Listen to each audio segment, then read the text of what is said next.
There you go. Okay. So good morning, everyone. My name is Adriana Vidal, and I'm IUCN's Climate Change Policy Advisor, Senior Policy Advisor at the Climate Change team. Thank you so much for joining this online exchange with Global Mangrove Alliance partners. So first, let me share my screen for a moment. Second. There you go. So, a quick introduction about this webinar. This is this is a second webinar of a series of webinars that want to explore the different options for policy design to support mangrove action at the national level. Which is in direct support of international goals for biodiversity, climate change, where mangroves have definitely a substantial and critical role to achieve those. This webinar is going to be divided in two main parts. The first one is an introduction of key messages of a policy brief that the Global Mangrove Alliance has developed, touching upon certain key elements and aspects of policy design that we should take into account when thinking about how to improve policy enabling conditions for mangroves. This is based on research and, of course, heavily relies on case studies that we have had access to. And then the second part of the webinar is actually the most interesting part, if you will, because we will hear directly from partners who are working on policy influencing, policy advocacy and design with different levels of governments in different parts of the world, advocating for these stronger and more effective frameworks and policy frameworks for mangroves. This is an exchange. So although most of you are going to be listening, all of you are very much encouraged to exchange information from your own countries or ask questions. The way we're going to do that is by using the chat. All of our case study presenters, as well as the expert who's going to go through the policy brief key messages, are ready to answer your questions on the chat box. And as time allows, we will also discuss some of those questions after the presentation. So with that, I want to give the floor to Lydia Slobodian. Please, Lydia, introduce yourself and go ahead with your presentation on the policy brief. Thanks, Adriana. Hi, everyone. I'm Lydia Slobodian. I'm the Director of the Environmental Law and Policy Program at Georgetown Law in Washington, D.C. Adriana, can you go to the next slide? Yes, and by the way, I'm so sorry to have forgotten something really, really important. There is translation during this webinar to French and Spanish. Please go ahead and select at the bottom of your Zoom window the language that you are more comfortable with, whether it's Español or Francais. You can use the interpretation. So please just go ahead, and some of the presenters will speak in Spanish, so you can switch to the English audio if needed. All right, so with that, go ahead, Lydia. You've already introduced the agenda, so can you go on to the next? Great. So our goals in developing these policy briefs, first and foremost, to support implementation of international commitments related to mangrove conservation, restoration, and sustainable use, specifically through national legal and policy instruments. Now, there are a lot of other efforts that are going to go into implementing these commitments, but in this policy brief, we're focusing on the laws and the policies that are necessary. To do this, we're going to look at specific national policy and legislative instruments, as well as some options and approaches that can be used in a variety of legal instruments and legal measures. And we're going to illustrate this through case studies, which we're going to hear more about in the second part of this webinar. Go to the next, Adriana. There is a huge range of potential legal and policy tools that we can use to address mangrove conservation, restoration, and sustainable use. We have focused on 4. This is not to say these are the only 4 or even the best 4. These are 4 that we have really good examples of, and we think that they can be really supportive and really effective. The first is financial mechanisms. This includes blue carbon and blue carbon projects. It also includes other financial mechanisms like payments for ecosystem services, fiscal incentives, and product certification. Second focus area is community management. Both what are the legal frameworks and legal considerations in community management of mangrove resources, and also what legal tools and legal approaches can be used to foster community engagement, involvement, and even leadership in mangrove restoration. The third area is national mangrove policies. These are a specific tool that have gained in popularity over the last 10 years.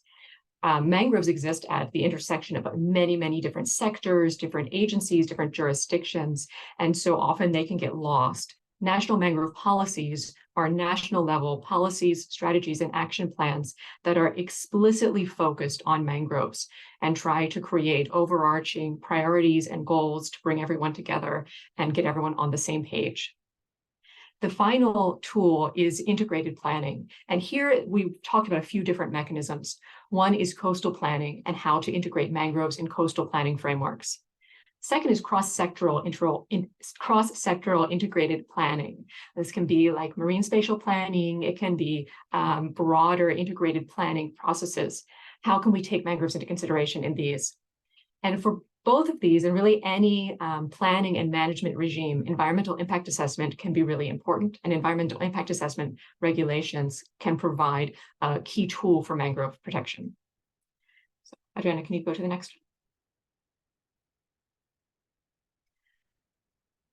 When thinking about financial mechanisms and blue carbon, in setting up a successful blue carbon project, at the very basic level, you need 3 things. First, you need a market.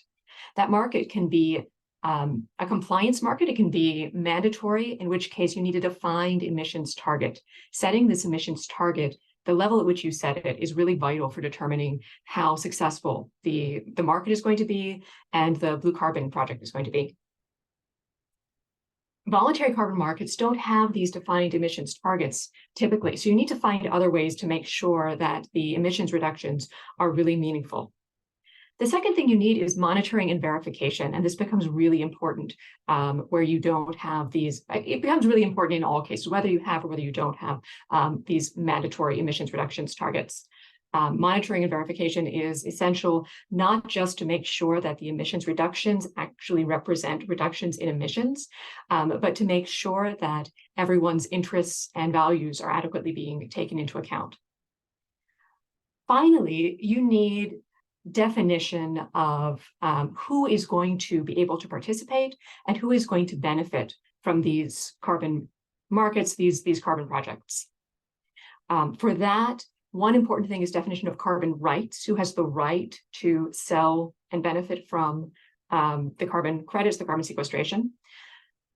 Frameworks or arrangements for benefit sharing need to be really clearly defined. And potentially most importantly, tenure.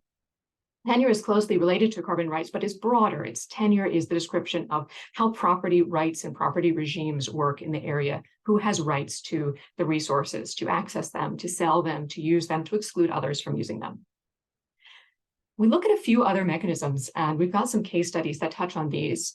Payments for ecosystem services, including forest payments, including payments outside the blue carbon sphere.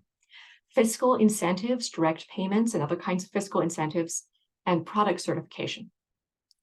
Go to the next slide.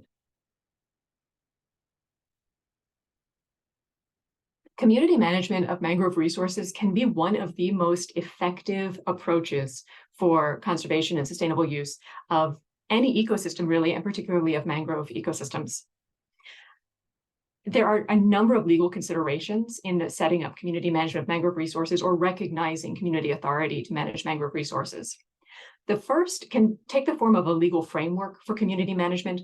Often this takes the form of conservation agreements between the community and a government or another entity.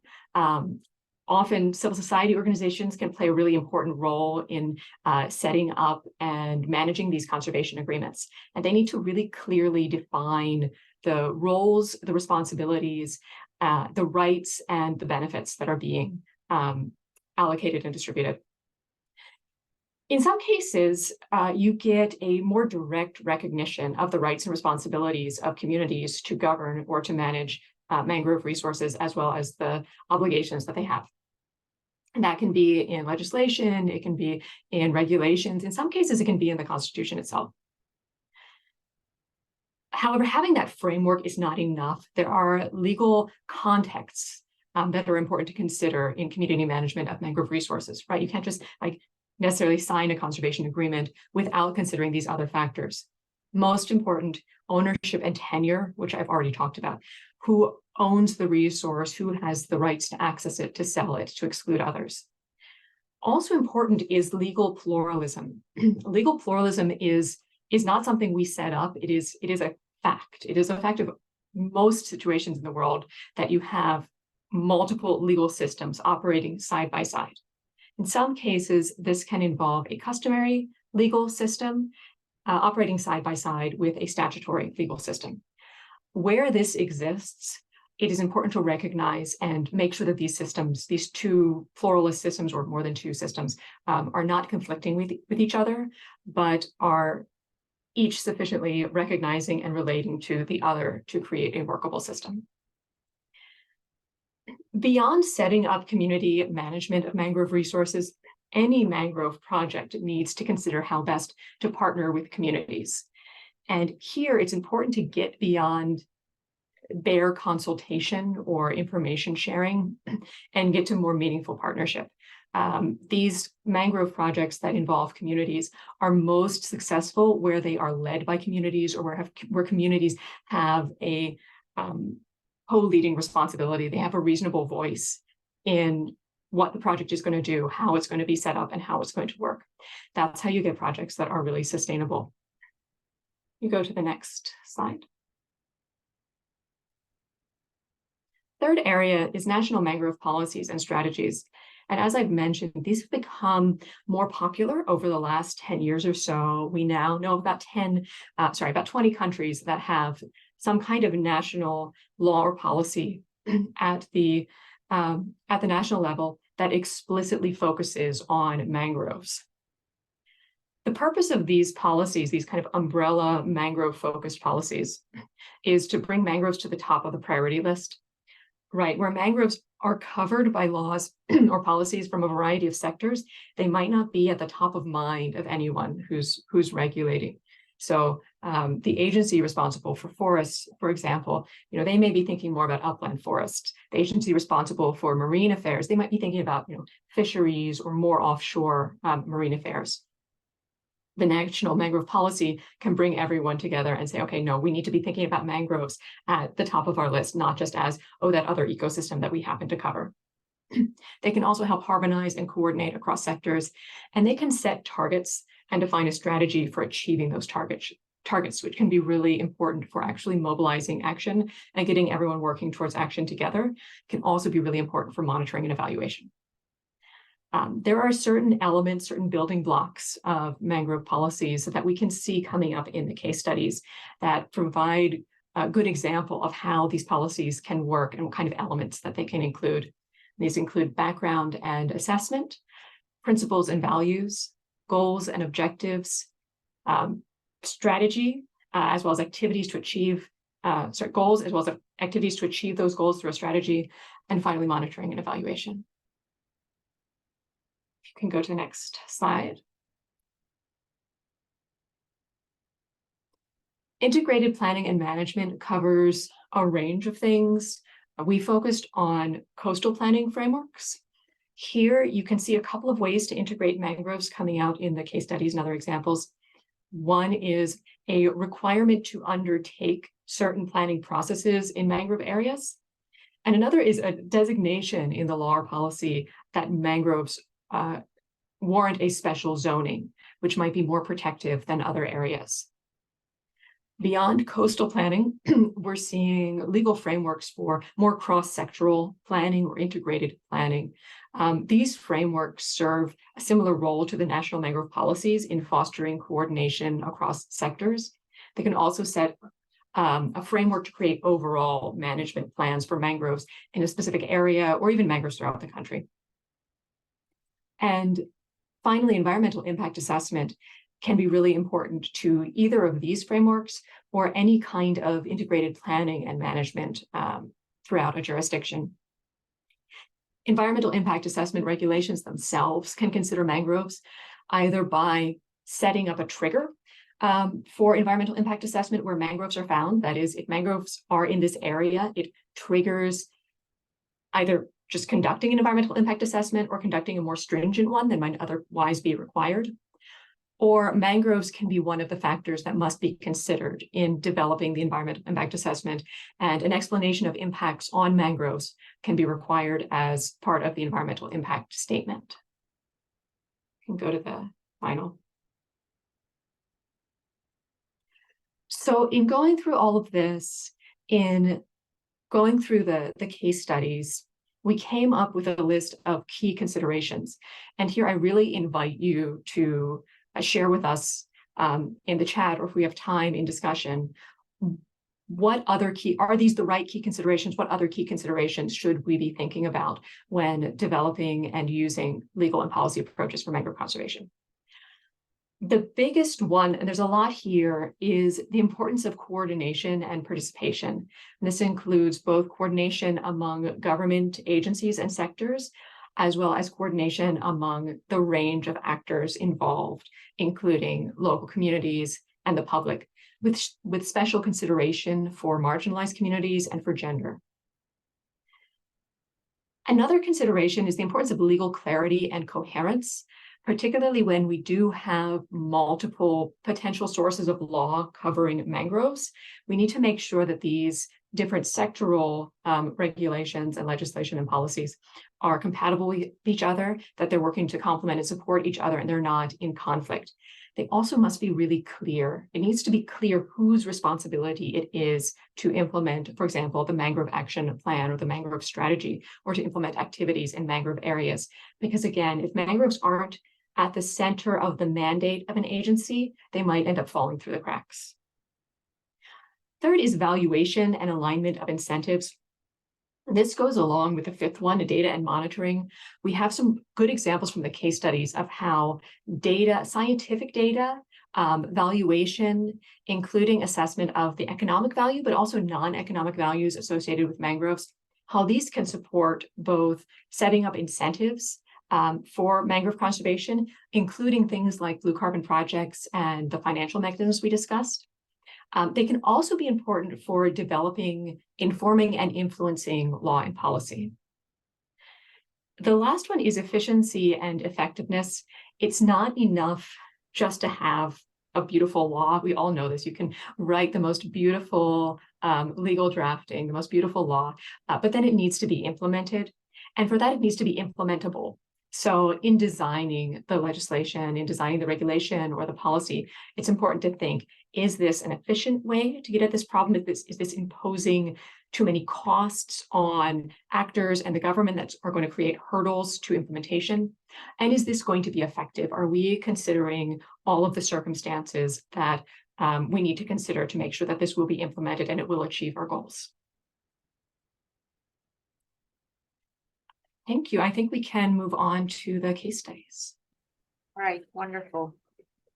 Great. So you've heard several elements, examples of policies and key considerations right now. Please feel free to share your thoughts on the chat. What is your experience in the your country? What has been perhaps one of the main barriers to push for more favorable policy frameworks for mangroves, or what has been I guess, a good strategy or a good way of designing policy that really has supported progress towards mangroves conservation or restoration. So please feel free to use a chat. And then after the case studies, we'll open the floor for discussion. So with that, I want to give the floor to our first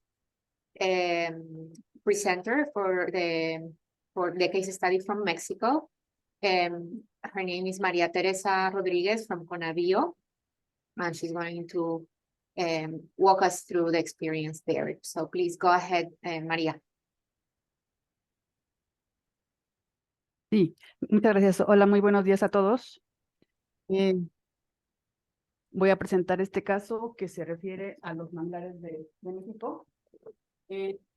Como sabemos, bueno, costa por ambos lados. Eso da una superficie de más o menos 11.000 kilómetros de línea de costa. ¿Puedes acercarte un poco más al micrófono, María? Estás un poco... Perdón.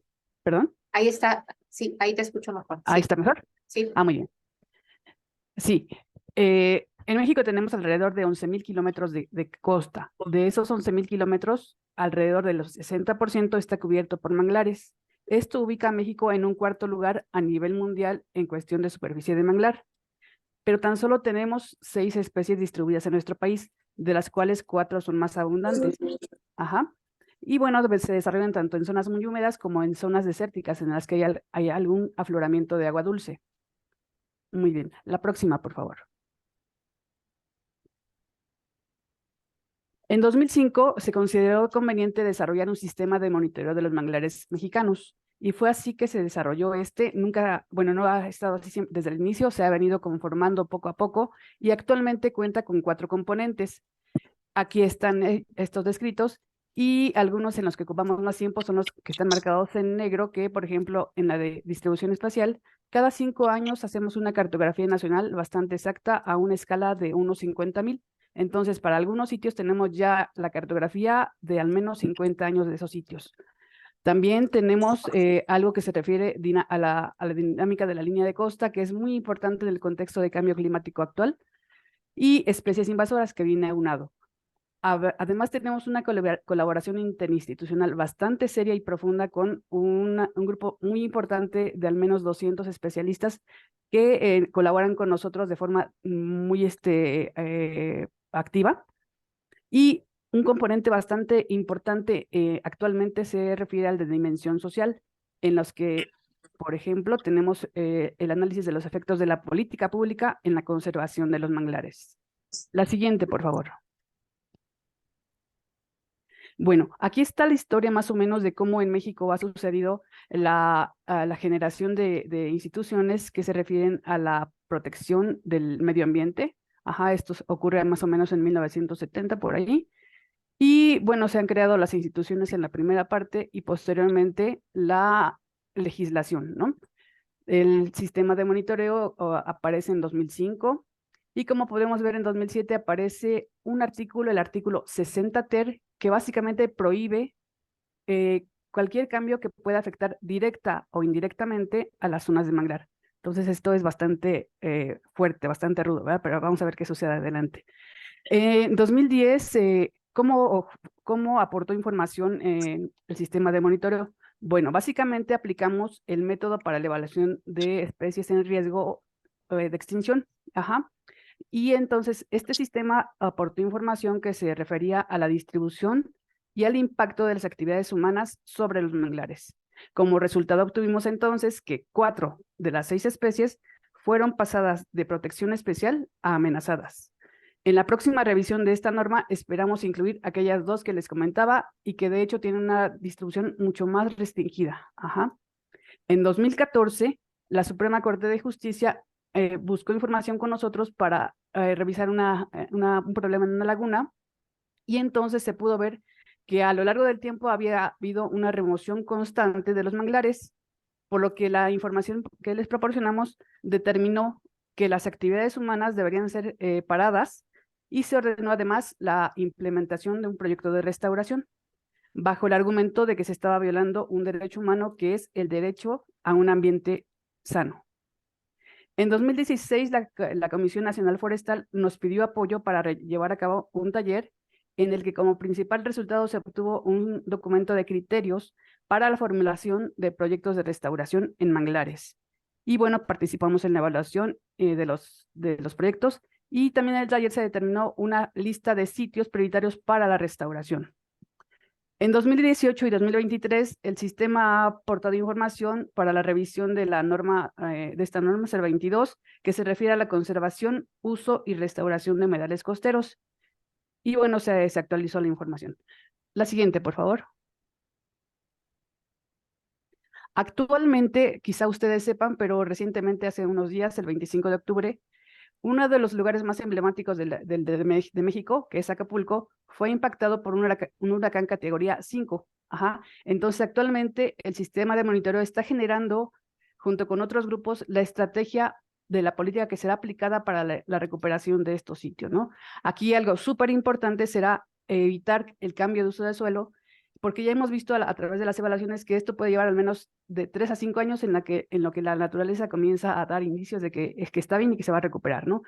Pero tendría que evaluarse eso antes de decidir establecer un proyecto de restauración. Hay que darle oportunidad a la naturaleza, quizá un poco de ayuda, removiendo la vegetación muerta, revisando los canales naturales, pero no de inmediato realizar un proyecto de restauración sin un análisis previo. La siguiente, por favor. Y bueno, actualmente, bueno, tenemos muchos desafíos en cuestión de la aplicación de la política en México, ¿no? Pero dos de los más relevantes es, uno, que se debe acelerar el fortalecimiento de las instituciones que tienen como objetivo la revisión y la aplicación de la ley, principalmente en dos instituciones que son la Procuraduría Federal de Protección al Ambiente y la Comisión de Áreas Naturales Protegidas, porque si bien nuestra ley es bastante estricta, bastante fuerte, ya en la práctica no hay gente, ni hay insumos, ni hay dineros que alcancen para aplicarla de forma adecuada. Y el siguiente es, como mencionaba Lidia, se percibe una mayor interacción entre las instituciones que realizamos el trabajo con manglares, y en este momento es muy importante lo que se esté determinando con relación a proyectos de restauración. Y finalmente, bueno, este sistema de monitoreo que tenemos debe de interactuar con otros sistemas, y justamente el día de ayer se dio a conocer el Sistema Nacional de Información para la Restauración, que sin duda alguna será un gran elemento para avanzar a pasos más acelerados en este asunto. Eso es todo. Muchas gracias. Muchas gracias, María Teresa. Quisiera hacerte solo una pregunta y aunque tengo otras, voy a ponerlas en el chat para que tal vez puedas interactuar más con los participantes también. Pero mi pregunta es que en base a tu presentación, parece ser que la protección de manglares ya está regulada, oficializada desde hace un buen tiempo, y el elemento fuerte para la implementación de esta regulación es los instrumentos de monitoreo. Mi pregunta es si la información que proviene de estos reportes o de este seguimiento del monitoreo ha influenciado de algún modo la elaboración de otras políticas más específicas, digamos, respecto a incentivos para la protección de manglares, o tal vez obligaciones para sujetos privados, o donde los manglares estén establecidos. Entonces, en corto, mi pregunta es cómo la información que proviene de estos monitoreos ha informado a acciones específicas del gobierno. Sí, básicamente una de las prioridades que tiene este sistema es poner toda la información que generamos al público. No podemos reservar nada porque ahí no sirve para nada, ¿no? Y entonces sí ha sido utilizada por distintas instancias gubernamentales en la modificación, aplicación o generación de nuevos instrumentos, como por ejemplo el de carbono azul, ¿no? Que está actualmente muy vigente. Entonces aportamos información. Muchas gracias. De nada. Ahora vamos a pasar a otro estudio de caso, también en Sudamérica, esta vez en Panamá. Vamos a dar pase a Adriana Moreno de Audubon para compartir este caso de estudio. Go ahead, Adriana. Hi, sorry, my dogs might be barking sometimes, just in case you hear something in the background. Thanks. Okay, nice to meet you all. I'm gonna try to present everything in English. But so let's talk a little bit about Panama and our landscape here. We're a small country. We have around 2,900 kilometers of coastline. If you compare it to Mexico, it's not that much. But we have the most mangrove coverage in all of Central America with about 180,000 hectares. So mangroves are a priority conservation for the country. Since 1918, we have the first piece of legislation that says mangroves cannot be titled. And from then onwards, we have the Constitution of Panama in 1941 that says that mangroves are actually for the state. So the state owns them and the state can be the one who manages their use and their management. Now, since 1940 onwards, we have identified over 70 pieces of legislations that can be laws, international agreements that are then turned into law so they can work here, executive decrees, resolutions, which all have to do with mangroves directly or indirectly. So you have forestry, then you have maybe foundational law of the environment, you have environmental impact assessments that has a special maybe section for coastal lands, you have pollution. So we have a very big mosaic of legislation. And part of what the government wants to do right now is kind of like harmonize all of this. Make sure it's not conflicting. Make sure it's all working together for a goal. So the government has started or has put out a new mangrove decree. We call it the mangrove decree. It's an executive decree that wants to do just that. But they're also very focused right now on putting blue carbon into the forefront. So they want to put a blue carbon stock in their national inventory of greenhouse gases. So we're seeing a lot of opportunities and a lot of commitment from the national landscape to actually work towards these goals and to improve mangrove management. Likewise, in September of this year, the GMA national chapter was launched in the country, and it will be a subcommittee of our National Wetlands Committee.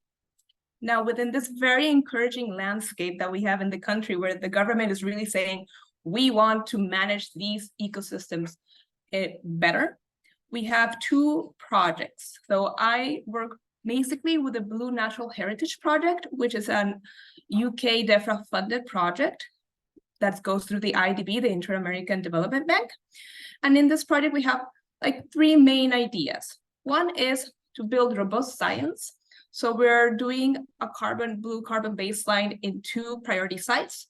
They're Parita Bay and Panama Bay. They're in the Pacific and has extensive mangrove coverage, but they are important to us because we are a national Audubon society and we like birds, so they're important bird areas. So that's kind of like why we chose them. And this blue carbon baseline, along with other science, like we are trying to do mangrove species mapping via remote sensing. So we can know exactly, now we have the baseline, we know what tree is there, so we can play around and see, oh, these Rhizophora mangle actually have a bigger carbon stock than maybe Avicennia.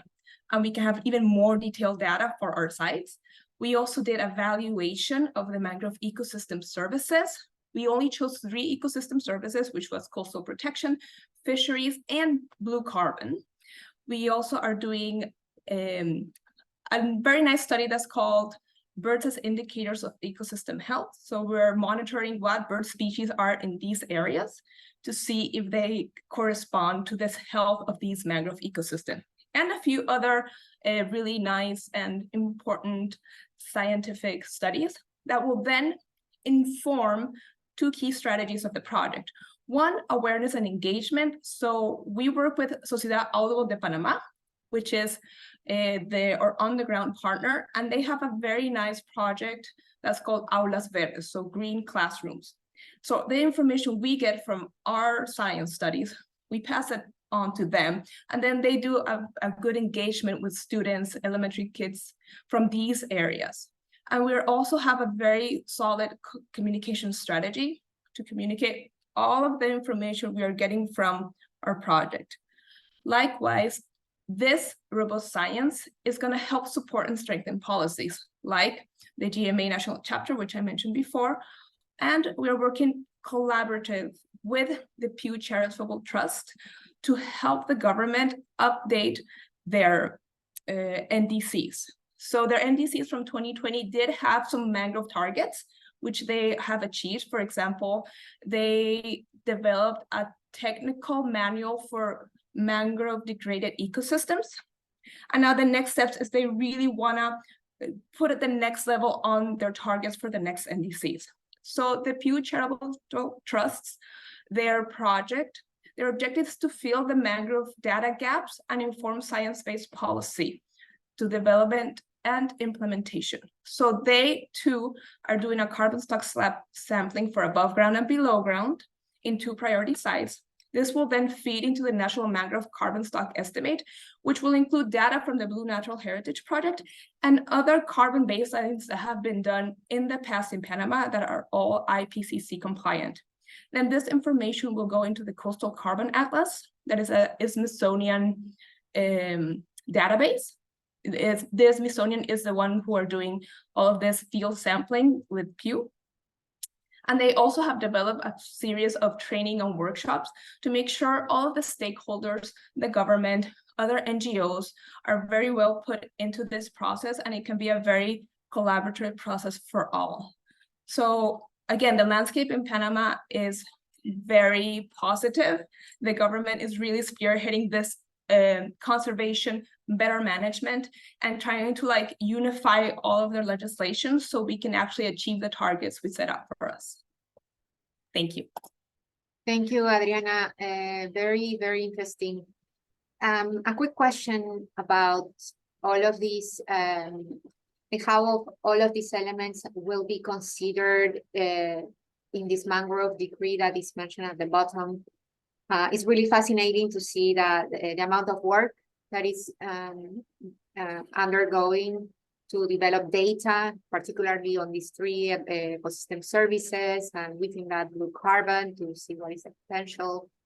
But then how does that translate into policies and particularly this decree that you mentioned? I'm just curious about the direction of that proposal. Yes. Thank you. So the mangrove decree was put out for public consultation in 2022. It is still under public consultation.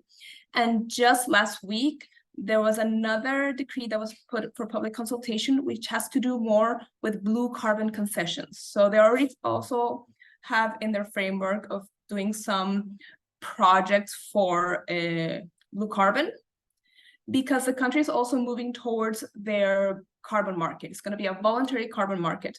So there's a few pieces of the puzzle, and hopefully this decree is going to try to pull them all together to make sure they're all working towards the same goal. Now, it's still under consultation. So I think the government's also, and we are also helping the government see how everything's moving along so we can really streamline that process. Wonderful, very interesting. And please see if participants have other questions, put them on the chat as we move on to the next case study. So the next case study goes a little bit south, and this time it's in Ecuador, and it focuses on the constitutional defense of mangroves. Javier, would you please introduce yourself really quickly and go ahead with the presentation? Aware of the time, we only have 5 minutes, so please bear in mind for all of the presenters. Go ahead, Javier. Thank you. Muchísimas gracias, buenos días. Mi nombre es Javier Chalén, el director del Programa Marino y Costero de Conservación Internacional en Ecuador. Y voy a traer un caso de estudio en donde hace unos pocos días atrás el Estado ecuatoriano, a través de la Presidencia de la República, trató de incluir dentro de un decreto presidencial la posibilidad de que aquellas áreas que tradicionalmente e históricamente fueron ecosistemas de manglar y que a través del tiempo fueron adjudicadas para ser transformadas en camaroneras, estos territorios, en lugar de recibir todo el trato que merece a través de la restauración y la compensación por el daño ambiental, estaban siendo consideradas para ser privatizadas a través de este decreto ejecutivo. Entonces, en este contexto, un poco y en antecedentes, Ecuador es un país pequeño, ribereño, sin embargo, tiene al menos 5 estuarios importantes en el país y 157.000 hectáreas de manglares en la costa continental, sin considerar aquellos parches de manglar que existen en las Islas Galápagos. En este contexto, desde el año 1965, Ecuador ha venido desarrollando una industria camaronera que ha venido en detrimento de las áreas del ecosistema de manglar, y en 1978 ya se decretó a través de un decreto ejecutivo la paralización de concesiones en áreas de playa y bahía con manglares para el desarrollo de la actividad acuícola. Sin embargo, a través de diferentes decretos ejecutivos, estas condiciones han venido siendo modificadas y sobre todo en condiciones de que a pesar de que existe una normativa para proteger el ecosistema de manglar desde 1978, sin embargo ha venido siendo depredado a través de los tiempos hasta este momento en donde el decreto ejecutivo que tuvo la intención de privatizar aquellos territorios que fueron degradados tuvieron este respaldo de la Presidencia de la República y básicamente, como manifiestan en estos antecedentes, vamos a hacer el análisis de la defensa constitucional del ecosistema de manglar. En este contexto, el proyecto de decreto ley estuvo vinculado a una gestión de riesgos y desastres en virtud de que estamos ante los impactos del fenómeno del Niño ya declarado el evento del Niño 2023. Y luego también bajo el marco actual del país y en la política del país, ante la desaparición de la asamblea, quien debía ser la asamblea del país, quien debió de ser el que revise este decreto ejecutivo para aprobación, ante la desaparición por un mecanismo que se llama muerte cruzada, entra en vigor la Corte Constitucional del Ecuador para ser el veedor y el que autorice finalmente la implementación de este proyecto de decreto ejecutivo. El régimen excepcional por disolución de la Asamblea así lo manifiesta y entonces fue la Corte Constitucional la encargada de revisar el decreto ejecutivo. Hubo un control constitucional estricto del contenido del proyecto del decreto ley y efectivamente dentro de este proyecto que estaba más asociado a una gestión de riesgos y desastres ante el evento del Niño, se incluyó un articulado para proponer la privatización de las zonas de playa y bahía del ecosistema de manglar que fue convertido a camaroneras. La siguiente, por favor. Durante el proceso del análisis de la Corte Constitucional, hubo una condición muy interesante que existe en el país denominada la posibilidad de que la sociedad civil u otros interesados del proceso que no estén interviniendo directamente y que no sean interesados directos del proceso del decreto ejecutivo puedan participar en este análisis constitucional en un vínculo legal denominado amicus curiae, o el amigo de la Constitución. En ese sentido, nosotros, a través de Conservación Internacional, con la Universidad Casa Grande, con el apoyo de un abogado constitucional y un abogado a su vez ambiental, y a través de una funcionaria de la Universidad de Espíritu Santo, logramos poner un amicus curiae para demostrar la inconstitucionalidad de esta condición. Y tomamos en referencia y tomamos como antecedente los siguientes elementos de la Constitución. El artículo 406 de la Constitución define que el Estado regulará la recuperación de los ecosistemas frágiles y amenazados, entre otros, los ecosistemas marinos y costeros, los manglares especialmente. El artículo 14 se declara de interés público la recuperación de los espacios naturales degradados y el artículo 72 de la Constitución define que la naturaleza tiene derecho a la restauración. Bajo estos antecedentes y otro marco también político que existe en el país de menor régimen legal, pero la Constitución, como en todos los países, es la madre de la normativa y el que da pie a toda la demás normativa que viene después de la Constitución. Y amparados principalmente en la Constitución, fuimos parte de un proceso de participación ciudadana, de observación y de veeduría ciudadana, y a través de este proceso y en el marco de un análisis amplio en donde la sociedad civil tuvo esta condición de participación, se consiguió que la Constitución revise el proceso, revise el decreto ejecutivo, la propuesta de decreto ejecutivo, y finalmente la Corte Constitucional no dio paso a esta solicitud explícita, a este articulado explícito que estaba pidiendo la privatización, la titularización de los terrenos de playa y bahía degradados que fueron previamente ecosistema de manglar, y el fallo constitucional no dio paso a esta privatización, básicamente porque definió que a través de este pedido se vulneraba el derecho al trabajo autónomo, en este caso a la pesca, los derechos colectivos de comunas y comunidades ancestrales y el derecho a la propiedad y los derechos de la naturaleza. Muchas gracias. Muchas gracias, Javier. This is a great example about how there are also situations where, although the legal framework exists, there could be opposite dispositions or new dispositions that contradict or impact natural resources management and the preservation of ecosystems. And for this, there are legal defense avenues that take people to the court, such as what Javier has explained. So this is definitely really interesting.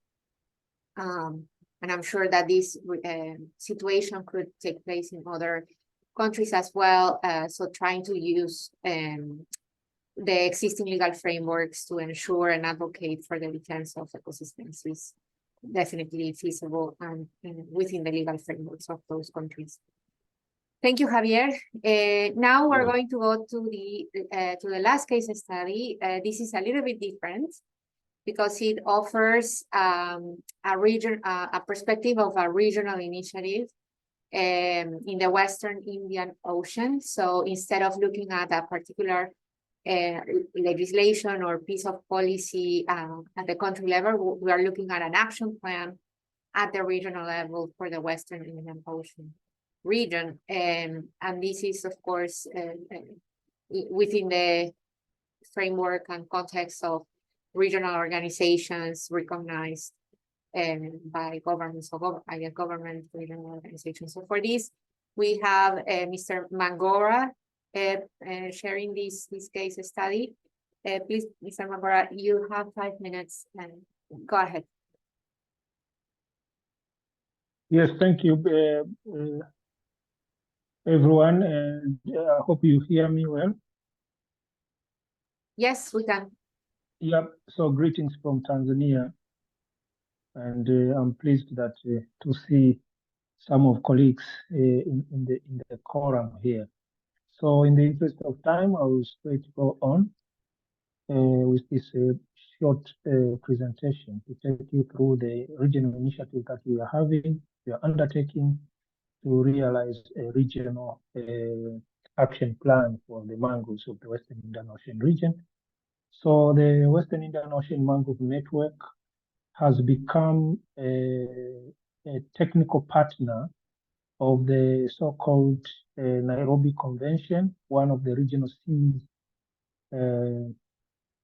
programs of the UNEP. And so through that, the member states of the Nairobi Convention had requested, upon realizing that the differences we have between and across countries. So this region has 10 member states, and all 9 of them have mangroves, 1 don't have.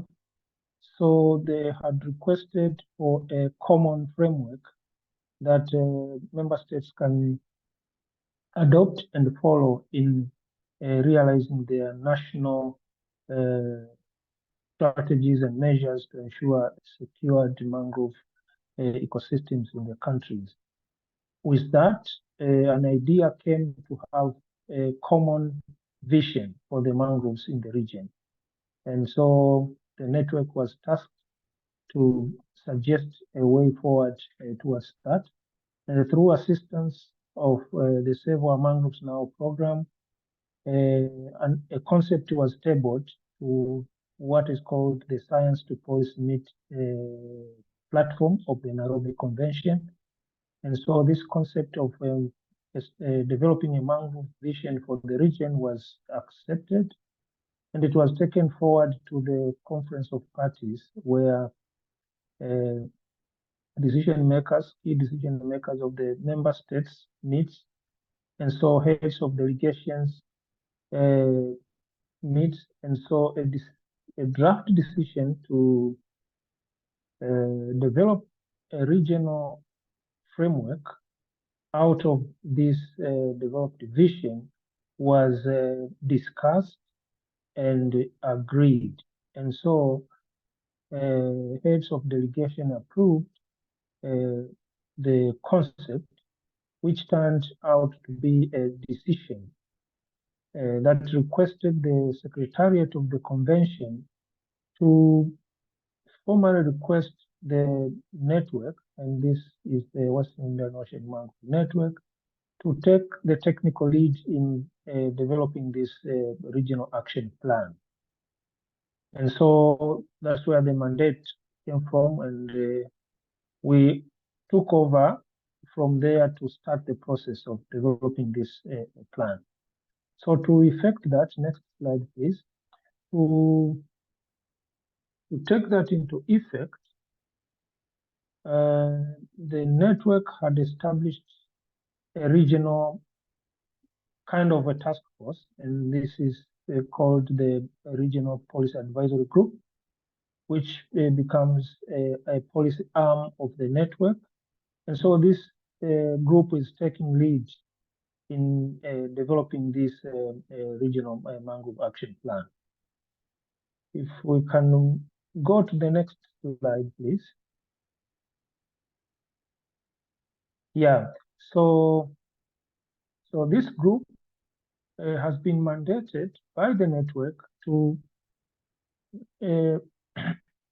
develop this action plan, which will be then tabled back to the Nairobi Convention Secretariat and then moved forward to the next Conference of Parties.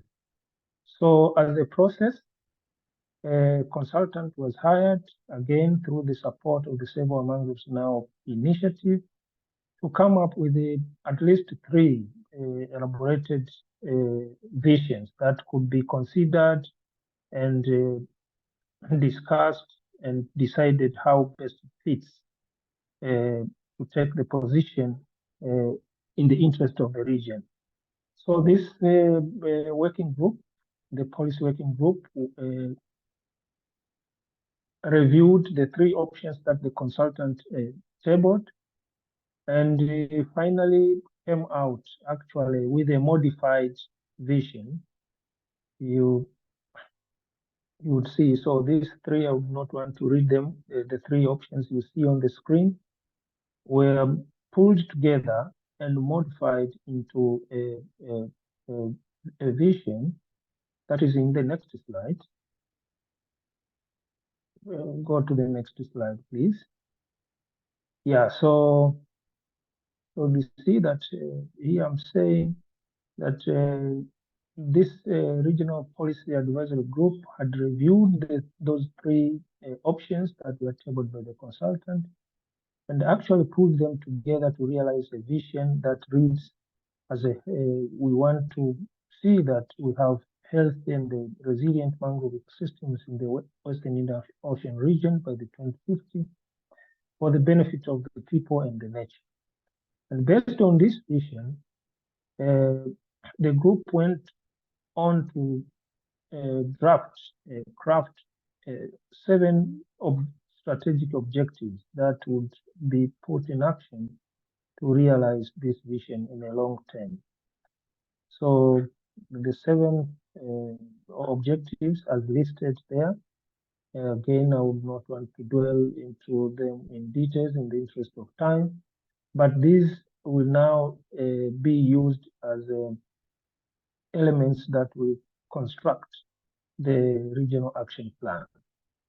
And tentatively, this group is planning to meet next month to work on those 7 strategic objectives and draft now the actions to realize those objectives, and those will form the regional action plan that is expected to be tabled back to the Conference of Parties, expected again next year around April, for the member states to consider and hopefully endorse, and then adopt that regional framework back into their respective countries for ratification and then application. Actually, we are aiming at seeing that this regional framework will be a platform for member states to undertake necessary reforms into their national policy and the legal frameworks and strategies, so that we have a common sort of measure to address the common problems that the region faces. And so we can have comparable lessons and practices across the region. And so this is the first kind of an action that comes in the interest of securing the mangrove ecosystems of the region. And we really very much look forward to see how this could be put in practice, and of course also become a lesson for other regions to come and adopt and learn. Thank you very much. Thank you so much, Mr. Mangora, for this presentation. It's really interesting to hear about this regional mangrove action plan. And thank you also, Annette, for sharing more resources on the chat. I think we're going to keep an eye on the evolution of this plan and the development and hopefully implementation in the short term. I just want to thank all of you for exchanging on the chat. I saw that it's pretty active, the topic of land tenure and the what is the consequence for decisions made in these mangrove areas is absolutely critical. But also I saw comments about the importance of improving governance and coordination across different actors in a way that is inclusive of all views, because more often than not, when that doesn't happen, or when decisions are made only serving or addressing one type of interest, whether it is economic or otherwise, then that could create a disbalance and that impact ultimately the integrity of this ecosystem. So thank you so much for the exchange on the chat and then for your presentations. We are at the end of the webinar. So just to let you know the next steps, we are going to finalize a policy brief based on all of these ideas, and particularly the case studies that you've seen here. We'll be sure to share with you that the policy brief at the end of the month with you, or at the beginning of December. And this conversation doesn't end here. Of course, the Global Mangrove Alliance is a partnership that continuously exchanges and supports country-level implementation. So on the policy side, the policy working group will continue engaging with all of you this year and in future years as well. So a big thank you to all of our presenters, countries particularly for your engagement, and I will make sure to share your contact information with participants, so in case there is follow-ups from, amongst all of you. And with that, I close the webinar. Thank you so much for your participation again, and have a great day. Bye, everyone.